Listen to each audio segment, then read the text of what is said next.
Good morning guys! And we are here once again to show you another finished project. Dito naman sa Tulip Gardens ng Mega World Corporation. Dito po yan sa Southwood City, Biñan, Laguna. Itong Tulip Gardens, ang ganda ng location kasi pag exit mo ng Southwoods, ayan na siya. Katabi lang siya ng Southwoods Mall, which is Mega World din yung nag-develop. So walking distance lang po siya from Southwoods Mall. Thank you so much po muna kay Ma'am Janet from San Diego, California, USA. Ma'am, maraming salamat at kami yung napili nyo na mag-furnish itong inyong unit dito sa Tulip Gardens. So, this one is a one bedroom with balcony, 40 square meters. And papakita natin sa ating mga viewers yung naging outcome ng inyong unit po dito. Ito guys, check natin yung unit ni Ma'am Janet. Nandito si Mami sa loob. Hello, good morning! Ayan. So, thank you po Ma'am Janet and sa family, kay Sir and kay Ma'am dito sa Pilipinas. Thank you so much po sa pagtitiwala niyo sa amin na matapos at magawa itong maganda niyong unit. So, ayan Mami, unahin natin muna yung kitchen. Actually, this one is a parang simple lang yung design na gusto ni Ma'am and ni Sir dito, no? So, pakita natin dito yung kitchen, ano ba yung mga dati nandito na, saka ano yung mga nadagdag. Yes. So, dito dali sa ating kitchen, nandito na talaga siya. So, Okay. yung countertop niya, itong kanyang base cabinet, yung sink niya, and yung faucet, nandito na talaga yan. So, ang in-add natin dito is itong kanyang backsplash, no? Itong ating LED light dito, and itong overhead cabinet, plus the range hood. So, ito yung mga additional natin dito sa side na to ng kitchen. Okay, so, eto guys, so bale, walang binago po dito. Pati yung sa ilalim. So, Yes. as is po yan. So, ayan, ito yung pinalitan. And yung nagdagdag. Actually, wala to before, no? Yes, Mami, wala no? yan. So, wala po to before. So, naglagay tayo ng cabinet sa taas, overhead, and range hood. Yung cooktop, Mami, wala rin. Wala. Sila ang bibili. Okay. Ito kasi daddy is parang semi-furnished yung nangyari kasi sila ma'am yung bumibili ng kanilang mga appliances, no? So tayo is yung furniture and yung mga ibang customized items. Like for example, ito, nagpa-add lang sila ng kanilang shelves, 'di ba? So very minimal lang yung ginawa natin dito, pero for me, it's nice kasi napaka-spacious nung kanyang unit. So nag-add lang tayo ng mga gamit. Then this one daddy, tingnan mo to. So, itong part na to, ito sila na rin yung bumili ng kanilang ref. So, nung dumating tayo dito, nandito na siya, Meron naka-deliver na. Yes, so nag-add tayo dito ng kanyang cabinet. So, meron tayo dito for the microwave. Ito, pina-add lang din nila ma'am yung shelves. Kasi ito, kanilang storage. And then, ito, may storage din tayo dito sa itaas. Yan. And then, additional shelves dyan. So, itong part na to is for washing machine. So, sila na rin yung Sila ma'am na rin bahalang ang bibili. bumili, no? Okay. Kung gusto nilang i-add pa yan dito. But, ito, yan, nilagay na natin yan dito sa area na to. Ayun. So, ayun guys, marami kasing nagtatanong din sa akin minsan kung pwede bang walang appliances, pwedeng walang furnitures. Actually, pwede naman po siya talaga. So, ang nagiging challenge lang pagka ganon is yung design is syempre na babago dahil yung sa kumbaga kailangan i-partner nyo talaga yung kulay. So, Yes. pwede naman po yun. Minsan kasi nabibili, masyadong malaki o masyadong maliit. So, ang hirap niya ng partneran. So, kaya karamihan po na nagpapagawa, nag-furnish, talagang sinasama na nila yung appliances sa furnitures para talagang maging maganda yung itsura at partner na rin. Pero depende po yan sa inyo. So, sila Ma'am Janet, sila na yung bibili ng iba sa mga appliances. Yes, saka ang ginawa nila, sinuggest ko na i-timing nila habang gumagawa pa kami, ma-deliver na sana nila kasi para hindi sila mahirapan sa installation. 'Di ba? Yes, Katulad isa ng pa po kanilang yun. TV, yung kanilang aircon. So, kung wala na kami, syempre mahirap bumalik din ulit kasi medyo malayo to sa amin. So, yun. Pero yun naman, nagawa natin ng paraan na ma-install natin yung mga binili nilang appliances. Ayun. Tapos, puntahan naman natin, Mami, yung Ito kanyang toilet and bath niya. So, itong kanyang toilet and bath, yan. So, eto daddy, iba yung layout niya, no? So, pagpasok mo dito, nandito yung, medyo pahaba kasi, no? So, ito yung kanyang sink. Ito nilagay natin to, bago to, no? Okay. Itong kanyang sink and cabinet, saka yung faucet. Then, this one, itong mirror cabinet niya, inad ko to. So, yan, gumawa tayo Wala to dito. before. Wala to dati. So, naglagay tayo dito ng Laki, no? storage. Yes. Yan. Okay. So, meron pala tayo isang viewer na nagsasabi na kung po pwede daw bang sliding door itong gagawin natin dito. Parang itong pinto na to ini-slide. I think nakagawa tayo nito before. Actually, may mga nagawa na tayo. Yes. Hindi ko alam kung na-vlog natin yun. Pero, depende nga doon sa mga client natin kung anong gusto nila. So, kung gusto nila na may sliding Pwede door po dito, yun. possible naman Possible po po pwede. yan. Ginagawa talaga po natin Yes. yan. Kumbaga, minsan lang, yung iba gusto nila isa lang or dalawa. Yes. So, nasa loob lang para Yan. dito. Depende din sa space Oo. nung kanilang bathroom. Pwede po yan, guys, kung yun yung mga tanong, isa sa mga tanong nyo rin. Yes. So, ito daddy, ito, inad ko to. So, mapapansin mo, ito kasi wala tong ano eh, tingnan mo, wala siyang zocalo. Yung parang sa luhan, meron na siyang super little na step dito, Okay. pababa. So, kaya yung aking glass enclosure is in-extend ko pa dito sa side na to. Then, this one, yan. So, maganda naman yung kanyang bathroom. Maluwag to, maluwag. Oo. Yan. Oo So, nga, yan, di ba? ganda yung Maluwag cut ako. niya. Then, ito, niretain ko lang kung ano yung meron before. So, yan, may water heater. Ito, nilagay ko to as additional. Then, itong ating mga soap dispenser. Yan, nilagay natin. Ayun. So, naglagay dito ng Glass enclosure. guys. And additional storages dito sa may cabinet natin. So, ito yung ating toilet and bath nila Ma'am Janet. And then, Mami, puntahan naman natin yung ating dining area. Yes. Ayan. So, itong ating dining area. So, yan, actually, dito dati, since nga, pa-square tong unit niya, maluwag, no? So, Malawak, tama-tama, pag uwi nila, for sure, dami nilang luggages, di ba? Maluwag yung space na lalakaran nila dyan. Ayan. And guys, So, isang advantage din kapag very minimal yung ating gamit, di ba? Oo. Nakaayos lang. So, this one, nakapaglagay tayo dito ng 4-seater na dining table. So, sinetap lang natin siya ng 4. Then, actually, ito dating painting na to, at the back of this, meron tayo dito yung breaker niya. So, medyo malaking breaker dito. So, tinakpan lang natin. So, hindi na siya kailangan halata. Pwede So, ko ba natago natin siya. So, aalisin mo lang siya. yes, aalisin mo lang siya. Ayun. Yan, para magamit mo siya. Yung breaker, kung Yes. kailangan Oo. i-off. May mga troubleshooting. Madali lang kasi nakaano Kasi lang malaki, naman yan. no?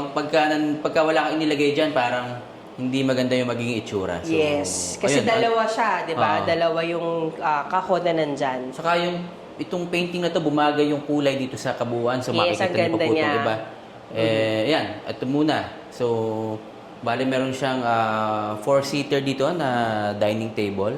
So, very elegant yung Yes, parang so meron tayo itong marble yung design na kanyang design. kanyang Oo. table, then yung kanyang padded na chairs. Yan. Yan. So, very simple pero napaka-elegant nung naging design na nila ma'am, no? So, yun naman yung gusto nating maging outcome po eh. So, pag nagpapa-design. So, depende po. Depende palagi sa owner. Kaya, kung mapapansin nyo po, pag yung mga nag-i-inquire din, wala kaming parang particular budget. Kasi talagang Yes. iba-iba yung design na gusto po nila eh. Kaya, wala po talaga. Iba-iba Yeah. yung presyo, iba-iba yung design. So, Yes, nagko-customize talaga kami per client. So, hindi kami, masasabi mo na packages, pero usually talaga is customize namin to per client. Kasi depende nga sa inyo kung ano yung gusto nyong ilagay. So talagang walang parehong design. Yes, Yung hindi naging- talaga ako nagkakapareho po talaga ng design. Meron mang magkahawig, but not exactly yung the same nun. Pwede may ibang color or may iba yung pagkakaiba talagang pa rin Meron palagi. talagang hindi siya unique kumbaga Okay. yung ating Then this one daddy, ito inad natin to dito. So naglagay ako dito ng cove light and then ng kanyang chandelier, itong kanyang ilaw dito sa kanyang dining. So, dyan sa side, meron tayong cove lights. So additional nito. Yes, additional yan ni ma'am. So, hinabol niya yan.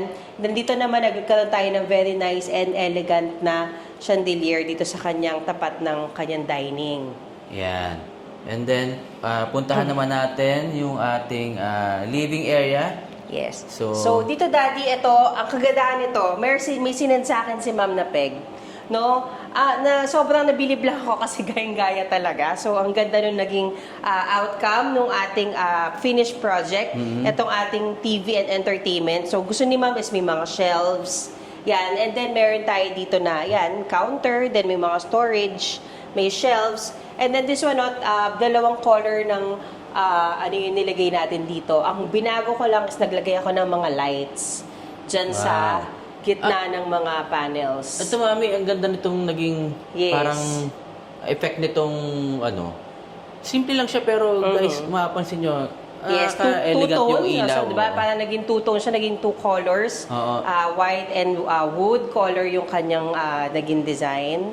Tapos, try mo nga maming i-on and off para lang makita nila kung ano yung naging effect nitong isa Yan, na to. so, yan. Ayan, so pwede mo siyang i-off. ito yung ating lights, Yan, and pin okay. lights. Yan. So, may mga switches po yan doon sa likuran ng TV. So, nakatago po siya. Yes. Ayan, so, and then, eto mami, ito, naglagay ka rito sa ilalim. Yes, ano? naglagay tayo ng mga storage dito. Then, itong kanyang TV, this is 50 inches na TV. Sila na rin yung bumili. Sila na rin ang bumili. Yes, sila yung bumili nito. Tayo Pero na tayo rin nag-install. nagkabit. Yes, tayo Ayun. nag-install. So, importante po, kung kayo yung bibili, pwede nyo pong ipadala na kaagad habang ginagawa namin yung unit para maipwesto na namin ng maayos. Kasi Yes. baka, for sure, mahihirapan talaga kayo once na natapos na po namin ito, tapos bumili kayo. So, mahihirapan din po talaga kayo ikabit. So, para habang ginagawa pa, may pwesto na natin ng maayos. So, bilhin nyo na rin po kung gusto nyo kayo bumili ng mga appliances. Ayan. Yan. So, dito tayo sa aking favorite part, Daddy. So, ito naman yung sofa side, no? This is a sofa bed. Ito yung ating laging pinapagawa na ating very durable and maganda na customized na sofa bed with storage. So, yan. Meron tayong storage dito, no? Ayan. So, Check dalawa natin. yan. Okay. And then, imumove lang natin yan. So, hindi ko na medyo mabigat palagi naman ganun, yes, ano? so, ito, ihiga mo lang. This is equivalent to a double bed. So, 54 by 75 halos yung size nito. Okay. So, Yan. parang ilan yung... This is 3 to 4 seater. Tatlo, ano? Yes. 3 to 4. 3 Mahaba to 4 po eh. kasi kung mga payat, kasyang 4 dyan. Ayan. So, mahaba to na. So, 180 cm to. Then, this wall, Daddy, tingnan mo, hindi ako naglagay ng kahit ano kasi gusto ko ma-appreciate yung color. No? This is a lime wash again. So, ang peg ko dito is para magkaroon lang ng accent wall.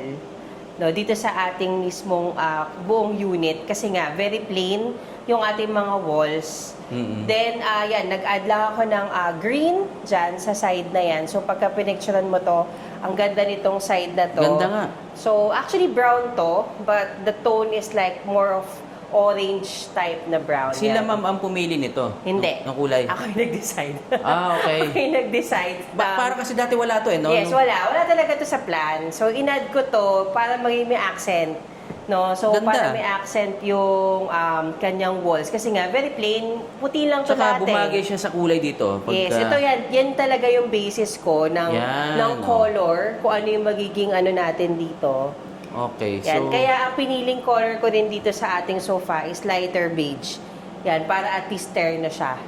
So talagang bumagay. Mhm. Ito, saka itong TV entertainment Yes. area nyo. So maganda yung naging kulay. Oo. Tapos yung ilaw din dito, ito nakadagdag din Yes. So to. yan, dito Daddy, naka-ano tayo dyan, chandelier and ceiling fan. Okay. Yan, so i-turn on lang natin, mag-on na yung fan yan. 'Di ba? So hindi siya halata. So Ayun. maraming client natin yung nag-request niyan kasi nga ang ganda niyang tignan. Tapos may fan ka na. May so fan na. wala ka ng So, space very na makakain sa elegant, for diba? the electric fan. Ayan. Yes. So may iba naman, so nasa sa inyo po, depende sa inyo kasi may iba naman na ayaw nila na may mga crystals kasi gusto nila yung mga modern type. Oo. Walang problema po. Pwede Talagang naman. sinesend ko yan yung mga choices ng ilaw sa client. Kayo po talaga yung namimili niyan. So, it depends on you din. So, kami naman is nandito lang to guide and to suggest din kung ano yung maganda. Ayun. Tapos, additional tong Yes, fog light, nagkaroon tayo mami, no? ng fog light dyan sa taas. This is additional din dito sa unit na to, no? So, yan, ang ganda naging effect. Ang ganda ng effect niya kasi bumagay po yung kulay ng ilaw dito sa wall na dito. Ayan, no? Yes. Saka yung sofa bed. Ayan. And dito rin. Ayan, bagay pa. Yung kulay, yan. Makikita niyo po. Ganda ng kulay niya. Tapos merong gold effect tong ceiling light niya po dito. Yes. Ayun. Mami, yung aircon nila, sila na bang bumili nito? Yes, sila na yung bumili. Okay. Yan, hinabol din nga ni Tapos ma'am. tayo yung nagkabit. So, kinabit lang namin. Okay. Kasi napansin ko malaki yung space pa po dito ng Oo. yung provision for the aircon eh. So, pwede Yes. silang siguro mas malaki. Pero malamig na eh, kahit ito yung aircon. Yes. So, malamig na po, ma'am. Kasi ito nakatulong din tong fan Ceiling dito fan. sa pagpapalamig ng unit. So, ayan. Then, ito po yung balcony. Ayan, may balcony sila, ma'am. So, paglabas niyo po rito, ito yung view. I think this one is a view of Laguna. Ayan. Ang ganda yun ng view nila. Siguro paghapon or sunset, mas maganda yung view nila dito. Then, mami, punta naman tayo sa kanyang bedroom, yung Yes. last natin. Ayan. So, dito naman, ang kanyang very spacious na bedroom. Ang laki ng bedroom Yes. nila, mami, no? Yes. So, ito daddy, ito yung naging bed natin. So, meron tayong storage dito sa ilalim. Okay. Yan, ito. So, meron tayo ditong nailagay na storage dito sa Ayan. ating bed. Customized po to. Yes, customized to. Okay. Sorry. Ayan, yun. Ayan, so malaki, no? Malaki yung space pa Yes, dito so sa malalim yung naging sa ilalim. kama So, niya. So, oo. kasya pa dito yung mga hand carry luggage. Kasya, yung hand Yes. carry dito. Saka Ayan. kung may itago Customized silang po to, beddings, yung, yes. yung bed frame is customized. Yes. Anong size ito, mami? This is 54 by 75. Okay. So, double bed. Inches yun So, double bed itong ating 54 kama. by 75 inches, double Yes. bed. So, dahil po malaki yung room, so may space pa po sila, ma'am, dito. Ayan. Yes. Hindi na rin niya, parang pinavacant niya na lang to. Yes. So, pwede ka pa actually maglagay dyan ng parang isang Table, maliit no? na table, parang Accent coffee chair. table or accent chair. Pwede. Yes, kung gusto mong massage chair, pwede rin, Oo di ba? nga, Kasya kasya dito sa dito. space na to. So, Oo. yan, kaya nilive lang natin to ng blank dahil nga sila ma'am na yung bahalang maglagay dito ng kanilang design. Then, dito nag-ceiling fan din tayo as requested din ng ating client. Okay. Yan. So, Parang katulad siya nung nandun sa... yes, magkapareho lang dun sa living, ating no? living area. Then, ang aircon, sila na rin ang nag-provide. Tayo lang Binili na nagkabit. rin nila to. Yes, nandito na yan. Pero tayo Bumalik nag-install. tayo. Yes, tayo na So, nag-install Very yan. important po, habang dito kami, dapat ma-install yun na kagad. Yes. So, dito naman, Daddy, meron tayong nagawang tatlong door. 3-door na ating Laki nito, cabinet. So, ito malaki yan. So, madami silang pwede pong mailagay dito. Yes, so Pati yan luggages dito, kasya. Yes, luggage. Tapos ito yung kanilang mga damit. Then, mga Ah. beddings, di ba? Kung anong gusto nila, kasya dyan yung isang box. Ito yung mga storage box, di ba? So, kasya dyan. Customized po ito. Customize yan. Then, dito naman is yung mga shelves. Yan. Ayan. So, pwede siya maglagay pa dyan. And malapad to, no? Malalim yan. Lalim. 60 cm ang Very lapad niya. spacious. So, marami siyang pwedeng mailagay. Oo. And ma-store. So, kung gusto nila Ayun. lagyan ng lock, pwede rin. Kung uwi sila and time na maisip nila iparent, pwede rin. Then, this one naman, so yan, tinake ko lang kasi may ano talaga to eh. Para medyo nakalubog yung area na to. Oo. So, eto, naglagay tayo ng vanity. No? So, may vanity chair dyan. May Then, column dito, mami ba? Wala. Yes, actually ito isang buo na to, column okay. yan. Kaya pala. Kasama nitong sa kabila. So, ito May column din, din to, kaya guys. nakalubog din yung ating bed. Kaya yung nag-customize na bed, dito lang siya sumakto. Yes. Kasi hindi na siya pwedeng i-adjust dito dahil may column. Gusto ko man siyang ipantay, kaso mawawalan ako ng space. Walkway dito Dito. sa ating kama, yes. Kaya, inano ko na lang, hinayaan ko na lang na nakalubog na lang siya. So, guys, very important po na talagang ma-visit muna namin yung unit and masukatan kasi katulad niyan, may ganitong mga column. Yes. Medyo So, ano yan eh, hindi oo. siya, hindi lahat ng unit may ganyan, Oo, di ba? Tama. So, ayun. Nasaan na tayo, mami? Dito. So, dito, Ayan. ito. So, vanity natin. So, meron tayong vanity area. So, medyo malaki rin yung nailagay ko na mirror dito.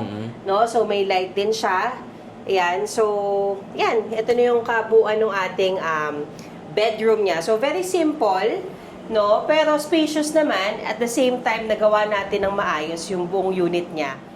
So, ayan guys. Napakita na po namin sa inyo lahat yung ating bagong finished project dito sa Tulip Gardens ng Mega World Corporation. And again, thank you so much Ma'am Janet and family, kay Sir. Kumusta po dyan sa inyo sa San Diego? Sana makapasyal din kami dyan soon. And kay Tita, kay Mami po ni Ma'am Janet, and kay Kuya, yung kapatid po ni Ma'am Janet na palaging nag-a-assist sa amin dito. sobrang salamat din po sa inyo. Sana mapanood nyo po to at magustuhan nyo itong project na to. So, alam ko papunta rin kayo ng San Diego, kaya busy rin kayo ngayon. Pero sobrang thankful po kami dahil palagi nyo kami tinutulungan po dito. Mami? Ayan, so thank you po again kay Miss Janet and kay sa family po niya. Lalo na po kay ma'am dito sa kanyang mother na lagi kaming binibisita dito sa unit, and kay kuya. Thank you so much po. And of course, sa ating family and sa ating partners dito na sila Jomar, sila Jed, sila Tonton, sila Rainiel, si James, and thank you so much po. Enteng, Yes, si Enteng. James, Yeah. yan. Yeah, so thank you yes. so much. And sa ating angels na si Kim and si LJ na kahit dito sa Laguna talaga namang nakakarating tayo, no? So thank you so po. much sa ating paglilinis naman ng ating units after ng ating installations, and yan, yung paggawa natin ng unit. Salamat.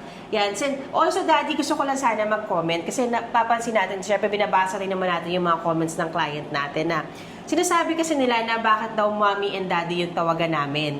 No? So, gusto lang namin sabihin na we started this video na informal naman. So, ang talagang peg namin dito is to tell you a story and kung sabihin sa inyo yung information nung aming mga ginagawa. So, hindi naman kami nag-start ng formal. So, I don't see any reason na ba't hindi namin tatawagin na mommy and daddy yung isa't isa. Since hindi nga kami so formal dito sa ating, tatagalog kami, di ba? So, sinasabi lang namin yung gusto namin.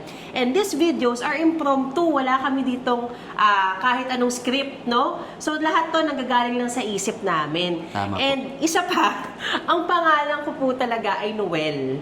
No? Sa mga hindi po nakakaalam at ang alam lang po nyo ay Mami, ang pangalan ko po ay Noel. Noel Nakikita Ann. na nila doon kasi nilalagay ko yung pangalan ko. Dati kasi di mo nilalagay. Dati wala. So yun, so parang hindi ko lang siguro din type na natawagan niya ako na, eto Noel, kamusta pa? Okay ba to? Yes. Baka maya isipin nyo pa hindi magkumpal talaga, kami. Di ba? hindi siya talaga, actually hindi rin siya talaga nakasanayan tawagan kasi ang tawagan po talaga namin sa bahay, saan man kami mapunta isa Mommy and Daddy. So, Yes. dun sa mga nag-request na baguhin, sorry po dahil hindi namin kayo mapagbigyan na Yes. tawagin namin yung pangalan ng bawat isa. So, Yes. ayun, na-explain Pero na po ni Mami. ano tawag ito, the most important thing naman is yung ano yung purpose namin ito. Yung mapakita sa inyo yes, yung mga- mapakita ko ano yung ginawa namin. Regardless kung anong tawagan namin, di ba? So, ayun naman po ang pinaka-importante. And super thank you din po sa mga nagko-comment kasi ibig sabihin pinapanood nyo po kami from the start hanggang sa dulo, kaya nyo po napapakinggan yung aming mga sinasabi. So, thank you so much po. So, yun lang po, para at least alam nyo rin po na nababasa namin yung mga Yes. naging comments nyo. And gusto lang din po namin sabihin sa inyo yung nararamdaman din po namin about it. So, thank you so much po kasi Ayun. pinapanood nyo po kami up to the end. Thank you so much po. Maraming pong salamat doon sa mga nagko-comment, sa mga nag-share. Kasi nakikita ko rin, at dami rin nag-shares Yes. nung dami nag-share ng mga videos, talagang kung saan nakakarating. So, maraming pong salamat sa inyo lahat. At sana patuloy nyo kaming panoorin at suportahan at mag-subscribe na rin po yung mga first time viewers natin para mapanood nyo palagi yung aming mga gagawin. So, may mga susunod akong i-video next week. So, sana po mapanood nyo rin at maganda po yung ating magiging topic next week. So, ayun po. Again, maraming salamat sa inyong lahat at palagi kayong pagpalain ng Panginoon and tuparin nyo po palagi ang inyong mga pangarap. So, ayan, hindi ko makakalimutan kasi yun ang lagi ko sinasabi mula nung nagsimula itong video na to hanggang ngayon. Kasi talaga namang yung mga Pilipino ay matataas ang pangarap kaya palagi niyo pong tuparin yan. Katulad nito, nagsimula sa condo, then napaayos, na-furnished. So, ayun po, yun naman yung pinanggagalingan noon. So, and guys, again, tuparin nyo ang inyong mga pangarap.